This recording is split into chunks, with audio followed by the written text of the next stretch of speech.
bandeko mukia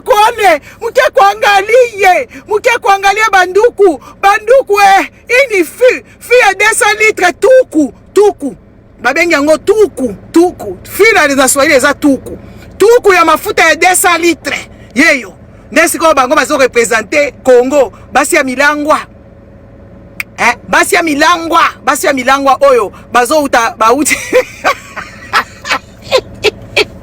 siko se tolobi tombola maboko totomboli maboko tobi maboko ya kote nini maboko ya kati ya nani ya maison de repos ya retraite maboko ya retraite maboko se tolobi totombola maboko totomboli maboko eloko malongeza na kati te siko botala entre jambes nde ba armée numérique armée numérique et azaneti fu et wuti na lubefu et le katako et toki na katako kombe et komiti kasongo soka solisi na kasongo biso wala kibombo kindu mama mukia kuangalie mukia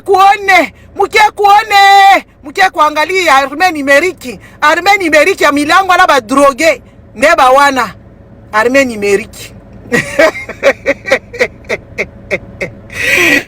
Papa André, bonjour. En direct de Switzerland, en direct de Nani. Bino, tokoyebisa bino.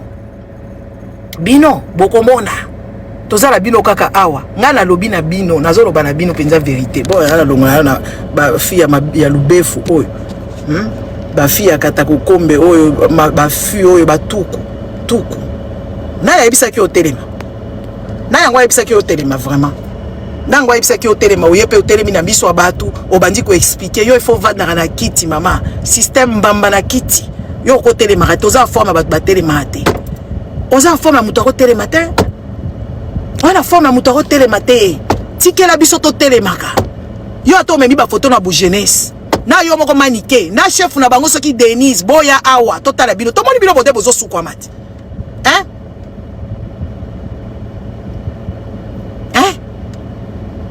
Tomoni bino modèle bozo sukwama batu mobimba baza prêt à kotrahi mboka na bango batu prêt oyebi l'avenir et l'histoire nous parlera de vous l'histoire vous allez rester dans les annales na ba congolais lelo o ezalaka isusu te que les paroles s'envolent bikutu ba histoire mobutu ba kamulezo bima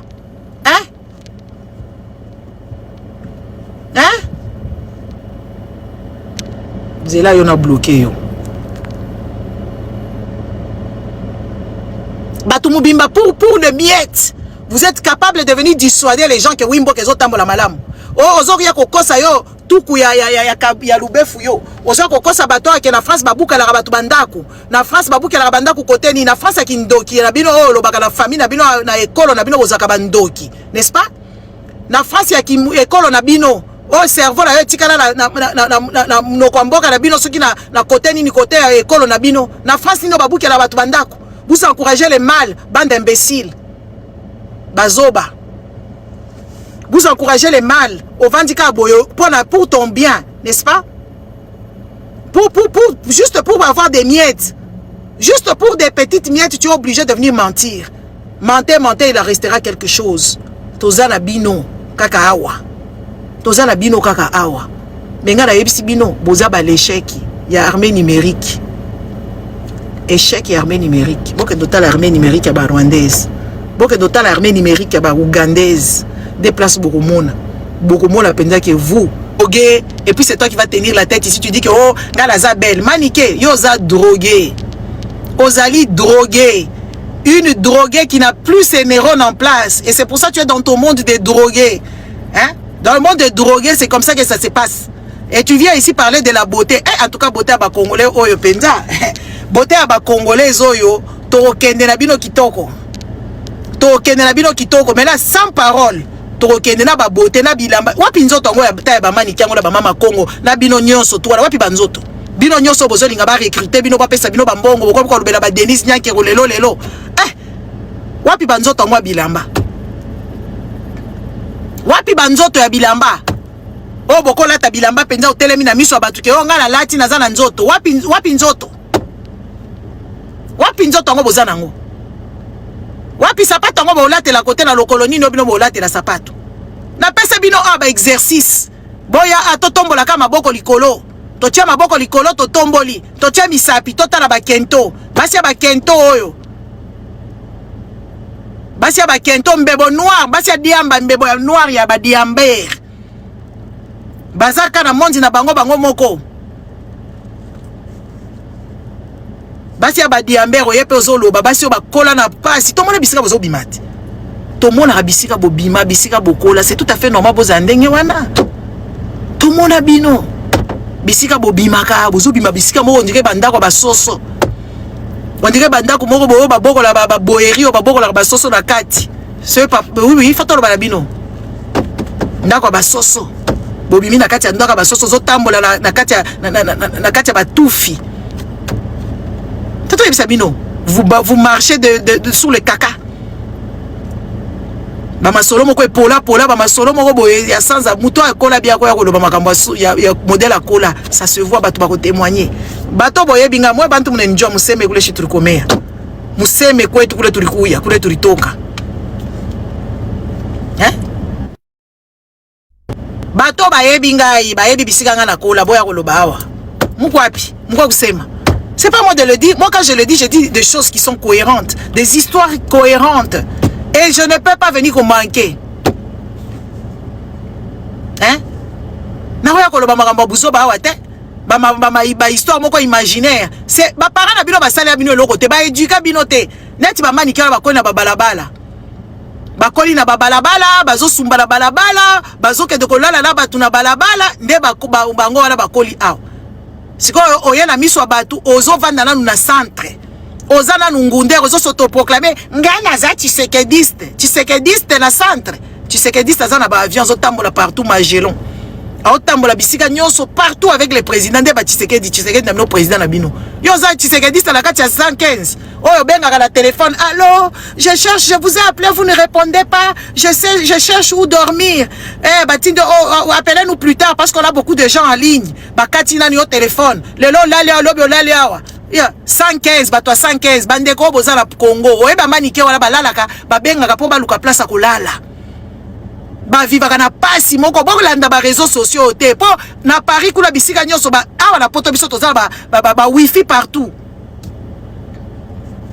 Tozana ba wifi partout bolanda wifi wana te abandi ko tamlanga na kebo mitelengano 115 eza mitelengano poto mitelengano batu bavandaka mitelengano 115 eza batu mitelengano sikoyo zo telengano zo biso na mbongo muto eza na batu bautaka Congo eza na mbongo aya zwindako akia luwenda kwa bandi ovanda na ndako na yaza mais sans papier mais yo mitelengano ya 104 zo ba makambo association obonga mkoni mbongo ya Denise yake mbongo ezanga tina mbongo ya makila mbongo ezanga tina mbongo bato armé ozo ko fungola manga poka ba congolais ba peuple zoba hein po congolais za peuple zoba po soki bozaki ba soki ezala ba mbongo ba arabe ba ko sala bino ya minene mboka ba arabe bozo mbongo na bango ba soldat bazo mona pasi na mboka ba arabe bazo mbongo ba soda ba pesi bino yango bino bobandi ko dondo entre ta ba soda bazo kufa na guerre ka modèle botambola na ba Paris wana po ba congolais ba signara te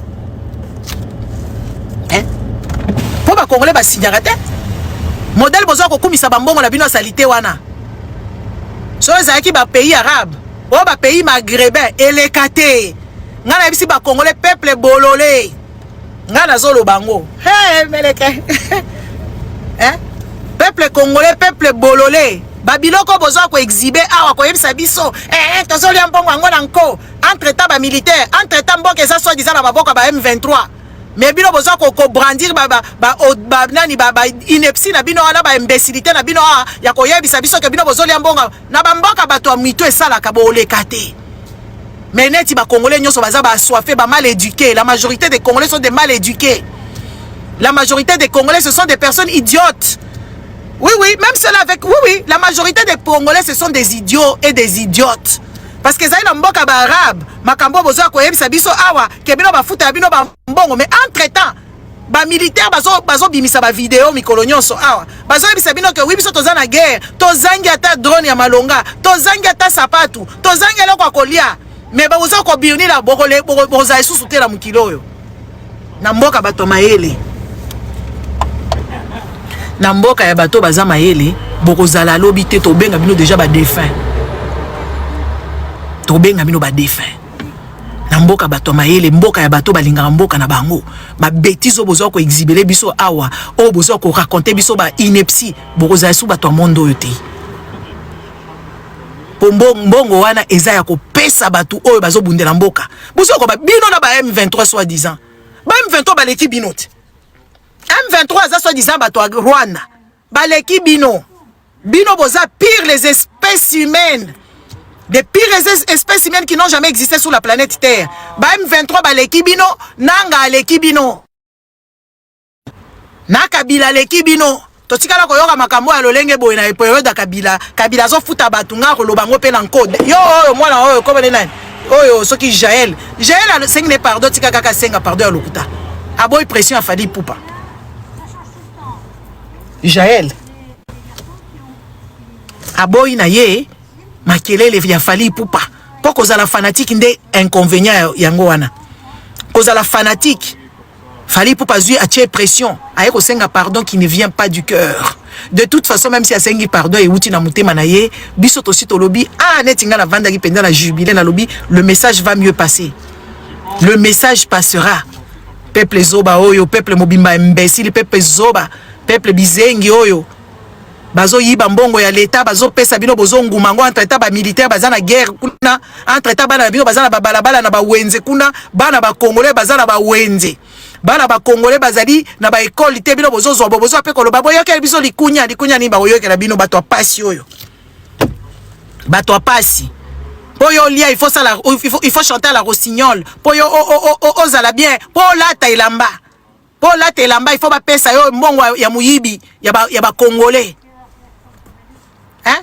So bozali na ba pays maghrébine. Borozala te. Talaka ba maghrébien modèle ba sénégalais ba beti bango na mboka na bango football kaka ya pamba basala tuwa balo ba kebiso to gagna. Bakenda ko réclamer nani kombo lango nini? Bakenda ko réclamer nani coupe.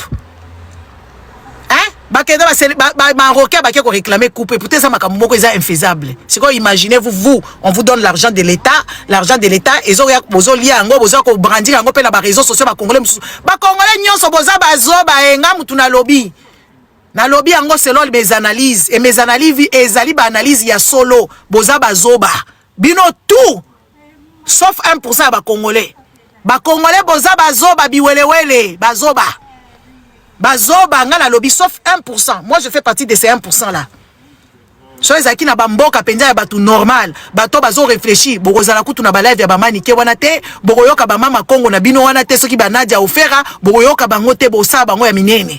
Mais tellement que vous êtes un peuple bête, peuple idiote, peuple sans valeur, sans éthique, peuple moko non intègre, peuple moko bizengicien. Ce bozaki penza peuple ya solo. Ce bozaki penza peuple ya solo boinga bozala bisika wana te. Taba tumo bazaneti ba matungulu. Omoni mama Kongo bazaneti litungulu. Litungulu uti soki na bilanga ya ba Belge wa litungulu. Mutumbimbaza neti litungulu tozo comprendre sens na été. Bovandi wana bozo kapé ba buzoba ya modèle wana peuple bololé. Peuple zoba mutumo drogué, vous l'avez vu se droguer ici. Aya na poto ba pesi kisi ese munena ameli ba yaourt e pola ya ba Lidl, ba yaourt ya ba Aldi, avimbi nzoto, alobi ki aza kitoko, aza mayele tozo kele likunya mama, oza bien te, yo bimtalaka bien. Ta makolo modèle tondi mai, manike. Makolo tondi o mai, nzoto komiso ndenge nini? Tala. Mwana wa kitisi biloko nanga. Hein? Taba matungulu oyo, batumo bazane tibi vignon. Peuple ya bozoba, peuple qui bololé, Lumumba mawa, oh les martyrs de les indépendances mawa, oh les martyrs de la Pentecôte, beaucoup fait la babizengi, bana moko ba génération maudite, génération ba modia, bazoli ambongo ba militaire, na ba militaire ngo bon déserté na bino, bon déserté, baso tcha ba vie na bino en danger, bon déserté. Bon déserté, ba militaire faut bon déserté, bon tika bango ba ya ko bunda mboka ba tumsu bazo bunda, bazo pesa ba droguer na ba ivrogne mbongo, na ba analphabète soki ba dyslexie soki ba nini toyebi ba na ba PD. Ba pesa mbongo ba pede moko bobo vanda ka ozo bisa ba tumo bo ba zanga tina. Foto bisa bino. Foto ba bino. Ba kasi occasion. Bino ba bi carte d'adresse. Ozo ko bisa bino ba yote bino dikunya ya mbongo ezanga tina. Éducation, bandeko. Vous savez, quand vous êtes éduqué, quand vous avez eu des parents qui ont pris soin de vous, en tant qu'enfant, il y a des choses que tu ne peux pas faire. Quand tu as eu vraiment des parents intègres, des parents, il y a des choses que tu ne peux pas faire. Aux hommes, on a éducation qui te remet à l'ordre. Éducation, les autres qui sont en là. Oui, effectivement, ça pose toujours problème à hauteur de Vaucelles en direction d'Aix-la-Chapelle. La bande de gauche est toujours toute prête au trafic et vous perdez toujours plus de 3 quarts d'heure entre Saint-Jean de Lonsa et Herstal. Donc vers la... Et ce sont les bambongo à l'état. Et puis ce qu'on y bien na Sony. Et donc ce sont les Congolais oh nazotala vraiment batumoko bazanga Sony, batumoko bazanga Sony, bazo ape ko brandi makamboana. Hein? Consultez les dernières informations routières sur la RTBF Actu. Attends, bon excusez-moi, ils le comment ils kana bakani. Hein? Batumoko bazanga Sony makambo mboka, bozo yiba mbongo à l'état, boyo pe ko lobango. Mais est-ce que boza digne? Est-ce que boza na dignité penza to vandi penza bino? To lobi ke bino boza na dignité. Vous n'êtes pas digne, vous êtes des personnes à bannir. Ceux qui société ezaki société ba homme intègre ba ebi ke mboka oyo ezala ba problème songolo pakala ba problématique mbongo boko fungola bambanga na bino wana te awa boko kangango batu mibimba bazata la carte d'identité te ba sans papier awa la poto a sans papier passeport pour zongo il faut ramer ozo ramer pour na passeport au vandi penda passeport passeport baninga esala combien de jours carte d'identité baninga esala combien de jours yonde sikozo koloba o muyo muto vanda kakuna hein.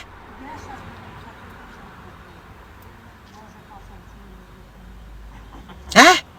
Bozoko ba buzoba ah botelemi awa botelemi abozolo ba petolie mbongo wana nanko maman Denis et puis en plus qu'est-ce qui m'étonne na maman Denis na bino wana penza c'est elle vous ressemble regardez ta la buzobo bo potier ta buzobo bo potier ba je koko bandeko un sénateur est-ce que boyebi sénateur ezanini sénateur Mobimba. Un sénateur qui vient monter dans le live. Parce que son nom, on le délogeait directement, on le fout dehors. Il ne sera plus sénateur. On le fout dehors parce que ça, ce sont des scandales. Et ça, des tournements de deniers publics. Et ça, des tournements en bon à l'État. Ceux qui mboka, on les mboka, y solo. Makamboka, qu'ils ont les réseaux sociaux avec des preuves à l'appui. Naba sénateur, bazo matalakati, ba live, va s'expliquer kuna. Mais les makambo, ils ont déjà saisi. Nakati ya parlement. Bakamati, ba longoli, ba tunyo, sotu wana. Bakamati, ba tche Denis Nyan, kero nakati. Nakati ya boloko. Ba tie Denis nya kero nakati ya boloko mais neti mboka wana eza mboka ya babiwelewele mboka wana eza mboka ya bazoba ba parlementaire bazoba président zoba mwasi ya président zoba Sama Kenge zoba bango nyonso mboka ya bazoba bavandi kuna bazolo belo côté des scandales d'argent mbongo na uti wapi 50 000 $ bozolo bela wana o bambongo bapesa bino tous les mois pendant combien de mois mais l'enquête ya munene sie bandi na mboka ya bato bazaka na cerveau. Mais l'enquête ya munene sie bandi na mboka wana bata la mboko mbongo ngo ekimaka ndenge nini na Congo elekaka na konti nini elekaka na aéroport nini eza pourquoi bafutaka bato wana bambongo wana mais mboka ya bazoba mboka ya babizengi moyen ko sala banquete ezate ko banda président na bango nyonso na mama na bango mboka ya babolole soki ezalaki mboka oyo ezoloba makambo solo soki ezalaki mboka oyo ezana bato balingi yango penza ba député mbele basi ba saisir makambo ese bimaki kuna ese telemi mais tellement que zamboka ba bololé tellement que zamboka moko yeza isusu na avenir te mboka wana photo panzango mboka oyo toko panzango penza na nko bakatange ba utikele pa na bango miyibi ya baluba batikele pa na bango bazoba ya bakongo oyo bazolia bango bambongo batikele pa na bango mboka photo panzango on n'a pas les mêmes mœurs on n'a pas les mêmes valeurs. Faut qu'on pense à qui vous siez babatika les pépas na bango. Faut qu'on pense en on n'est pas obligé d'être ensemble. Parce que ça, mboka il faut qu'on pense en haut. Parlement ya pakoti et vandi kuna makambo solo zole kana awa bazo futa batu basali l'autre côté bazo finga batu na réseaux sociaux na mbongo à l'état. Mboka il faut qu'on pense yango. To ko panza mboka oyo il faut qu'on pense en haut. Mboka oyo il faut to pense en haut. ko panzango makasi parce que ceux qui parlement za qui parlement solo enquête ya munene parlementaire il fallait banda mboka oyo faut zala ndenge nini bozo banga ko panzana il faut to panzana nga kutu. Attends, on est encore en vacances na ofuta ticket na ke Goma na ke ko tambola na Congo na ko kende penza Goma na ofuta ticket kala te kutu na minito ka so na ko tibisika na zoko tawana na sombi ticket na ke Goma na ça des réservations hôtel parce qu'on n'est plus obligé d'être ensemble. On se bat pourquoi? Les amis, pourquoi on doit édifier ces gens? Pourquoi on doit parler aux Congolais? Pourquoi passer le temps avec les idiots? Une nation de malades, des idiots. Une nation des idiots, les amis. Une nation des imbéciles. Pourquoi on doit se donner de parler de l'intégrité? Mais tant que rien n'est fait, le relais n'est pas passé. Nous, nous sommes dénoncés. Nous sommes dénoncés. Vrai ou faux? Nous sommes dénoncés, Makambouao. Est-ce que Makamangou est un modèle nous sommes dénoncés? Parlement Zawapi. Yako yoka ba somme ya minene ezo kima na kati ya Congo. Yako mona soi-disant première dame na ba député, na ba sénateur. Bazo bimisa mbongo ya l'état, mais mutu moka se saisir na ngote. Est-ce que eza nation o eza na avenir? Nation eza na avenir. Eza na avenir ité. Faut to panzango. Faut ko panzango kitoko. Mais oui. Et ça, il faut qu'on pense à ce qu'on a encore na canaille. Il faut passer de l'autre côté parce que ça ne va pas passer. Kota la bafia pamba oyo bafia bazoba oyo bazo leka. Na ba réseaux sociaux bazo mi kumisa ke we bango bazo akabambongo a Congo pour rien. L'état mon côté a saisi na nini wana te toza na ba cour rebelle kuna na Congo. Toza na cour ya Congo eza kuna me makambo eza scandale. Scandale! Et moi, à partir d'aujourd'hui, je vais parler en français et en anglais. Je vais vous insulter tous les Congolais. Je vais commencer à vous insulter matin, midi et soir. Nakobenga ba Camerounais, nakobenga ba Ivoiriens. Je vais tous les appeler à partir d'aujourd'hui. Je ne parlerai plus à Lingala. Je vais commencer à dénoncer l'imbécilité des Congolais parce que ce sont des stupides. Un peuple stupide. C'est de ça qu'il s'agit. C'est comme ça qu'on va vous faire maintenant. Et nous là, je vais aller à Goma, je vais aller à Bissika Nyonso. Parce que vous ne valez mieux. Vous ne valez pas mieux comme les M23. Vous êtes pire que les M23. Parce que les M23, c'est comme les colons.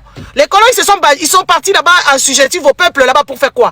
Pour prendre les histoires, venir avec dans leur nation. Mais vous, les filles des culottes là, ils prennent de l'argent pour s'acheter des culottes, ils prennent de l'argent pour venir ici. Eh bien, on va vous le dire. On va vous le dire à haute voix. On vous paye pour que vous puissiez asphyxier votre propre pays. Et vous venez avec autant de fierté. Vous venez avec autant de fierté pour dire que oui, vous avez bouffé l'argent du contribuable. Vous venez avec autant de fierté pour nous dire que oui, vous valez mieux. Parce qu'on vous donne par le député, je ne sais pas comment on les appelle. On l'appelle que ça comment? Attendez.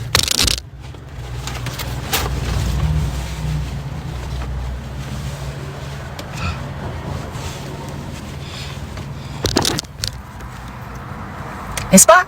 Vous venez nous dire que oui, les sénateurs sont dans le coup, la première dame est dans le coup. Où vous avez déjà entendu ce genre de choses? Où avez-vous entendu ce genre de choses? Et il n'y a personne qui s'est saisi de ce dossier-là. Et vous nous dites qu'il y a certaines personnes qui veulent qu'on puisse les débaucher, qu'on puisse les embaucher dans la bêtise, dans la corruption. Ils nous disent que c'est tout à fait normal. Tout à fait normal de prendre l'argent du contribuable, de prendre l'argent des militaires, de prendre l'argent de guerre. Et vous venez nous dire que nous, on doit serrer les ceintures, on doit être pour vous. Madafaka! Madafaka! De votre pays, le Congo, la RDC, je vous encule. Je vous emmerde. Maintenant, on va la jouer autrement. Moi, je vous dis, là. Le week-end prochain, vous allez me voir à Goma. Nakeko Kota Penza M23. Le week-end prochain, na Koti Penza na komi muto M23. Kuto AFCT M23. Ngana koma na kokende kosala na Rwanda. Avec beaucoup de trucs. Je vous dis la vérité. Nanga kutu te parce que pas zaka congolais. Ngana komi M23. Je me proclame M23. Moi, je vous dis. Je me proclame M23 à partir d'aujourd'hui. Gigi M23. Nazo changer kutu pseudo. Nakokoma M23. Ah, nanga te, Ngana ke kokoma traître. Na ke kokoma traître. Si vous normalisez les imbécilités, oui, à partir d'aujourd'hui, appelez-moi Gigi M23. Il faut m'appeler M23. Nous sommes batiqués tout de suite là. Sabino, week-end prochain, vous n'allez pas me voir ici, vous allez me voir là-bas, à l'est de la République. Je vais vraiment à Goma.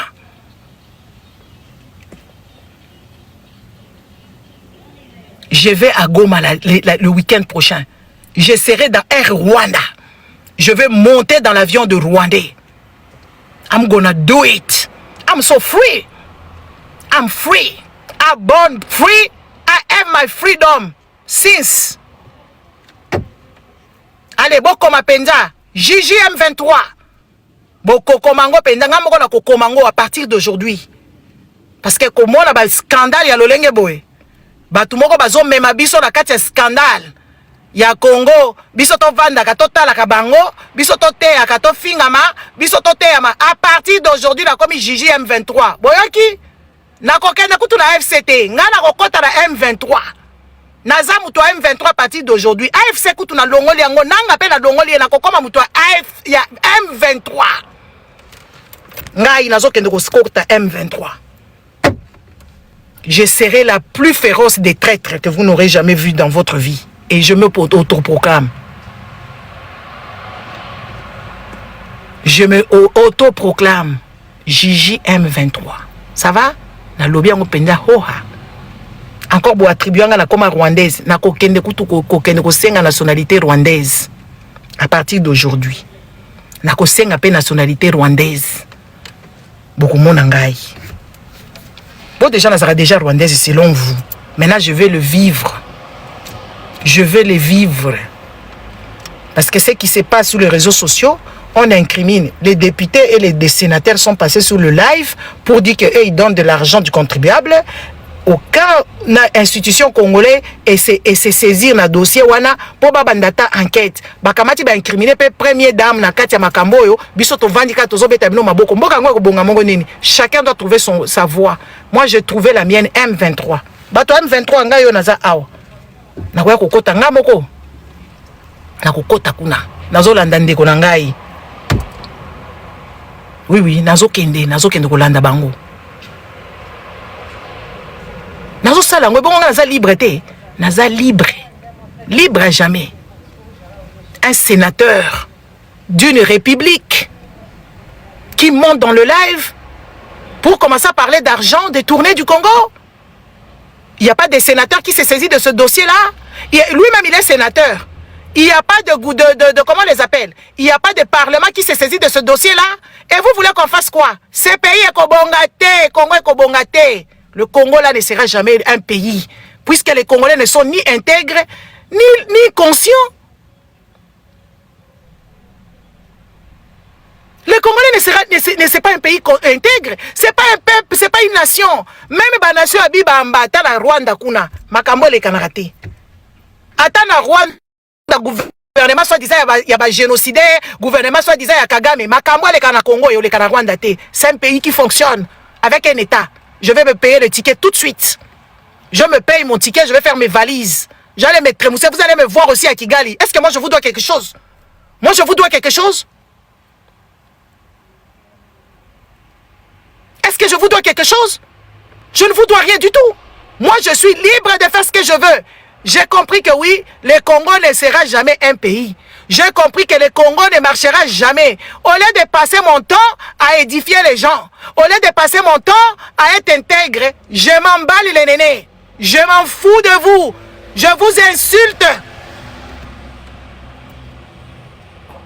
Moi, j'ai perdu. Moi que vous voyez là, j'ai perdu bien de choses. À cause de mon intégrité, à cause de mon éducation, j'ai perdu. J'ai passé mon temps à édifier des imbéciles, à édifier les mal élevés, à édifier les personnes stupides. J'ai perdu combien d'années? 8 ans, bande de macaques. J'ai perdu 8 ans en train de tourner en rond, en train d'édifier les Congolais. Avec toutes, désabonne-toi, imbécile, désabonne-toi, va te faire voir. Désabonne-toi. Allez, désabonne-toi. Et d'ailleurs, je vais t'aider à te désabonner. Est-ce que vous avez vu je suis ici en train d'acheter les gens. Vous me voyez, moi, en train d'acheter les gens ou d'acheter les... Comment on les appelle? Moi, je bloque. J'ai au moins 40 000 personnes que j'ai bloquées, moi. J'ai bloqué. Je n'ai pas besoin de vous. Ngai, Nakei. Je n'attends rien de vous, puisque je ne vous ai jamais demandé de l'argent, moi. Vous m'avez déjà donné combien que je vous le rende? Hein? Vous m'avez déjà donné combien que je vous rende, où je vis avec vous? Dites-moi, combien vous m'avez déjà donné que je vous le rende tout de suite? Je ne vous dois rien du tout. Je suis la conviction ultime que ce pays ne sera jamais pays.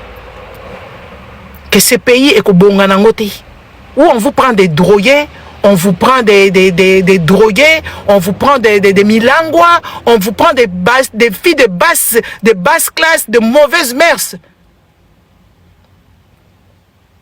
Hein? Bon, puis ça va bloqué côté nini.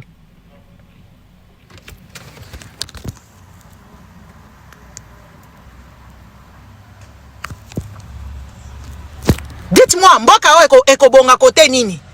Na parlement, na présidence, ou bien même la vie des Congolais, les Congolais là que vous voyez ici, que vous êtes en train de vénérer ici.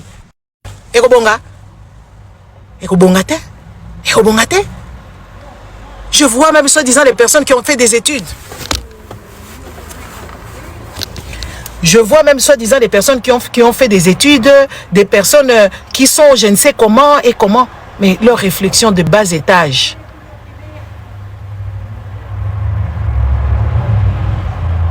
Des bas étages. Des personnes de bas étage. C'est ça les Congolais. Les personnes indignes, sans structure mentale, sans une éducation nationale, ni éducation personnelle. Même quand ils volent, ils sont contents. Même quand ils volent, ils sont contents. Des voleurs de leur époque. Vous condamnez les M23. Ah ben, vous êtes pareil. Vous condamnez qui? Eux-mêmes, ils ne vous doivent rien. Les M23, vous dites qu'ils sont Rwandais. Les Rwandais ne vous doivent rien du tout. Le Rwandais ne vous doivent rien du tout. Ils vous doivent rien. Rien de rien. Le Rwandais, bazo devoir bien le côté. Mais vous alors, vous devez tout à votre pays. Mais vous n'êtes pas digne, vous n'êtes ni intègre, vous n'êtes ni loyal, vous n'êtes même pas réfléchi. Boza Nabino réfléchité. Vous pointez les gens qui ne vous doivent rien du tout.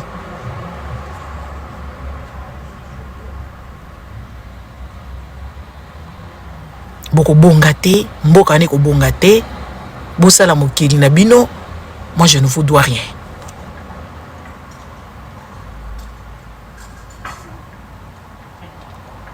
Les Rwandais ne vous doivent rien du tout. C'est comme vous allez dire aux Américains. Les Américains, on a vu comment ils sont partis attraper les présidents boliviens. Non, pas les Vénézuéliens là-bas. Ils font pareil que le Rwanda. Ils font pareil que le Rwanda, les Américains. Bah, c'est les Rwandais qui ont compris.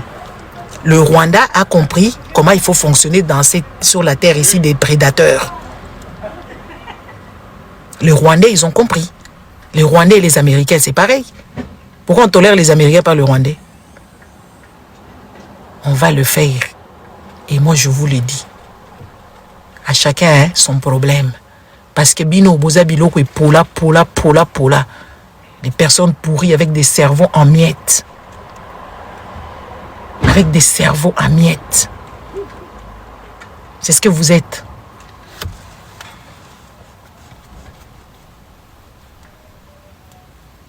Les Congolais sont des détraqués. Des détraqués. Des détraqués mentaux. Qui, n'est-ce pas?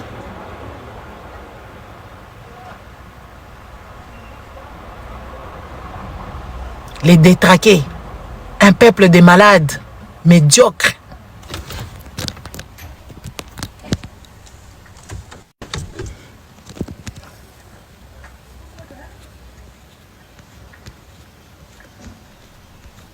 Botika là, on a réseaux sociaux. Et là, on a les réseaux sociaux, et aussi, écoutez, et aussi, vous m'insultez, vous dites, est-ce que vous m'avez déjà vu dans vos bêtises? Na la sabino mabele posa nango nini? Boka isi bino ngana koya ko tremuse masoko nanga awa. Po posa nango nini? Moko te akokoma.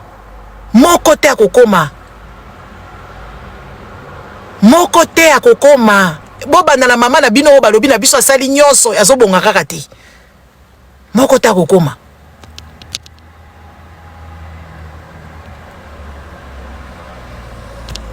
Na komatisa muto awa te.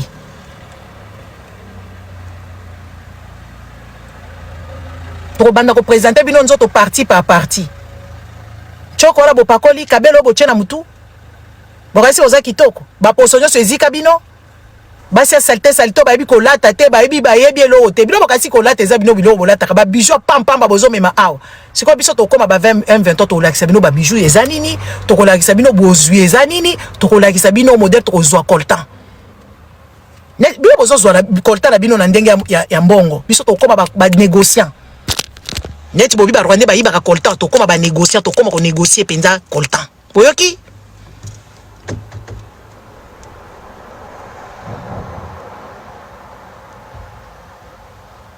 Boyoki maele nanga na ochango na kote mususu. Maele nanga na ochango na kote mususu. Pas le temps.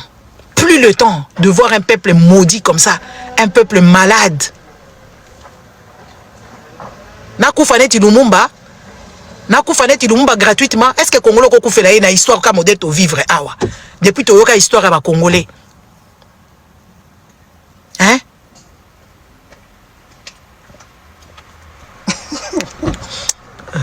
Donc là. Hein? Congolais ko kufela au vandi penzo kufeli Congolais okepe olali na tombe na yo tranquille. On comment ko tourner neti ventilateur? Tu vas te retourner combien de fois par minute ou par seconde? Un peuple imbécile comme ça, un peuple stupide dans tous ses organes. Il n'y a rien qui est bon. Bakamati na bana na bango ba kei. Hein? Bakamati ba baby sina bana na bango. Tout ce monde bana na bino modèle bazo beba awat. Ba okende Kisasa. Na Kisasa, je suis parti à Kinshasa là-bas, je suis allé me ressourcer. Mutoko kende ko se ressourcer na mboka makelele neti wana. Mboka ezanga nzete. Hein? Moutoko kende ko se ressourcer na mboka ezanga nzete, mboka ezanga paix, mboka ezanga kimia, peuple mobimba la raté. OK, olongwe penza olongwe pe poto yo mwana muke. OK pe na Congo ko luka musala o baye bakate place bakotaka na ernin babimaka bayemi même pas par heure combien bazwaka. Hein? OK penza na Congo yo mwana muke oza na moins de 30 ans. Insécurité totale kuluna. OK penza na Congo lobi ke yo ke ko bongisa ba Congolais. Ozande muyibi. Ozali nde prétentieuse, ozali nde égoïste, ozokende komi luka. Alors ngai na okende na Goma. Na oleka na Kigali. Na kokende kuna ti na kokende kokota la makamba ba Museveni nazo luka pe mwana Museveni wana. Nga moko na kende penza kuna kozwa penza or na kilomoto. Na kokende kuna nazo la kabinote. Na kokende. À la fin, il faut vivre sa vie. Hein? J'ai passé 8 ans en train d'édifier ces Congolais. Bande d'imbéciles. 8 ans. Toi aussi, ceux qui big daddy, ferme ta gueule. Maintenant, close your mouth. I'm telling you the truth. Bande d'imbéciles. Même en venant les édifier ici. Faites attention. Allez vous faire dépister. Vous m'insultez. Et vous savez qui m'honore, moi? Les scientifiques m'honorent. Et je vous parle avec mon cœur. Hein. Je vous emmerde. Je suis venu vous édifier. Vous savez combien de femmes congolaises que moi je prends en charge? Vous savez combien de femmes congolaises que moi je donne mon argent? Parce qu'ils sont malades dans des pays est ou des pays. Vous savez combien d'argent que moi je dépense par mois pour envoyer aux jeunes Congolais qui sont partout dans le monde? Plus maintenant. Fini. Et vous vous permettez de venir m'insulter? Vous m'insultez? Qui vous donne droit là? Vous savez combien de femmes que moi j'ai sauvées ici? Vous êtes au courant? Vous êtes au courant? Combien de familles j'ai restaurées? Êtes-vous au courant de ce que je fais? Plus maintenant.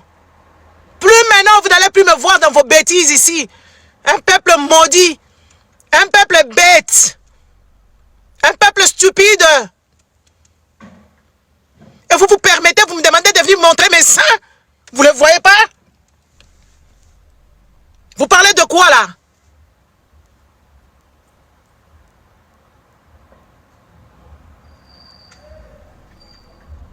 Vos mères, ba maman combien ba kata kata bango ba mabele awa. Peuple ko banda ba maman na bango, ko banda ba papa na bango, bazo bela ba prostate. Maman mon côté.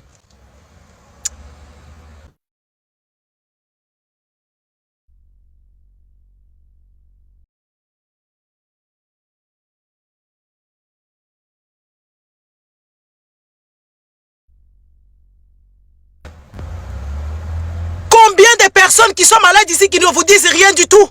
Je suis venu vous informer. Bande d'imbéciles, vous m'avez insulté. Vous m'avez traîné dans la boue.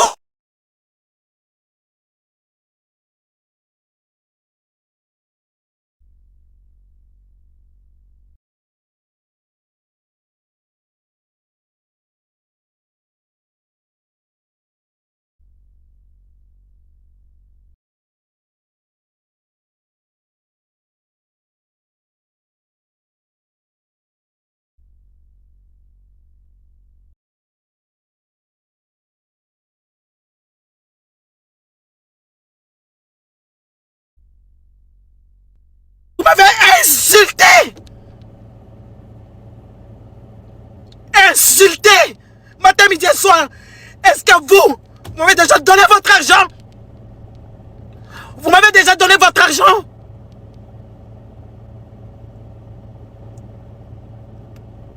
Plus maintenant. Je suis pas de votre catégorie. Je suis pas de votre rang social. Et ça, c'est la vérité. Hein? Moi, je suis pas né dans vos villages là-bas où vous...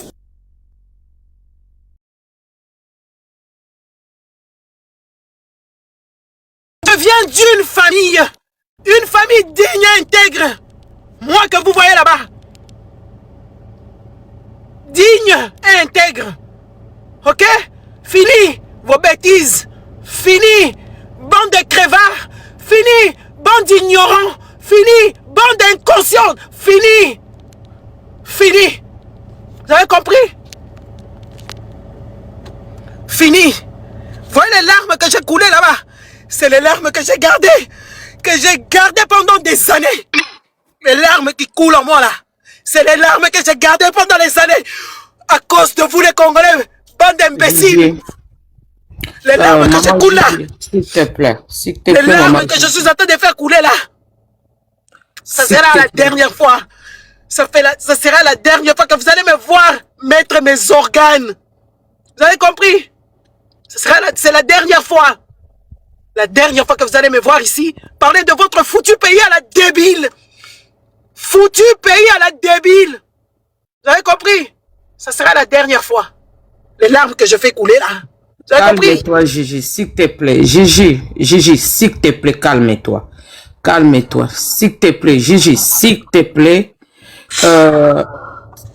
Tes enfants ont besoin de toi. S'il te plaît, Gigi. C'est fini. Vous avez compris? Gigi. Fini. Pardon, Gigi. Pardon. Je dis, tes enfants ont besoin de toi. S'il te plaît, Gigi. S'il te plaît. Regardez-moi ces bandes d'imbéciles ici. Maman, laisse-moi déposer mon sac. Laisse-moi déposer mon sac. Je suis venu vous édifier. Éduquer les enfants. Ne soyez pas comme nos parents qui étaient débiles. Vous êtes nés dans des familles de débiles. Et on a continué à faire ces histoires de débilité. Parlez à vos enfants pour éviter. Vous avez insulté ma fille que vous ne connaissez pas. Vous savez, la fille dont vous dites qu'elle a eu des enfants. Et elle a eu un enfant, je ne sais pas à quel âge. C'est la plus merveilleuse fille que je puisse connaître. Gigi. Elle n'avait pas eu l'éducation sexuelle. Est-ce que tu peux de ces choses-là. une fois, Gigi? Vous m'avez insulté. Moi, mes enfants sont des enfants éduqués. Ce sont des enfants polis. Vous avez insulté mes enfants. Je vous parle de choses et d'autres. Vous m'avez insulté. Vous me traînez avec des filles. Des filles bêtes. Plus jamais vous me verrez. Ok? Fini. S'il te plaît, Gigi, une fois écoute-moi, Gigi. Une fois, si tu peux m'écouter, Gigi. Une fois, si tu peux m'écouter, Gigi, s'il te plaît. Tu n'as pas besoin de venir donner toutes ces explications. C'est bon, tu as vidé ton sac. Gigi, s'il te plaît, repose-toi, coupe les live. S'il te plaît. Repose-toi. Tu as vidé ton sac. Les Congolais conscients ont compris. Ceux qui ne sont pas conscients, tant pis. Repose-toi parce que tes enfants là, ils ont besoin de toi. C'est bon, Gigi, coupe les lives. Une fois, si tu peux m'écouter, Gigi. C'est bon, coupe les lives. Je descends. Merci.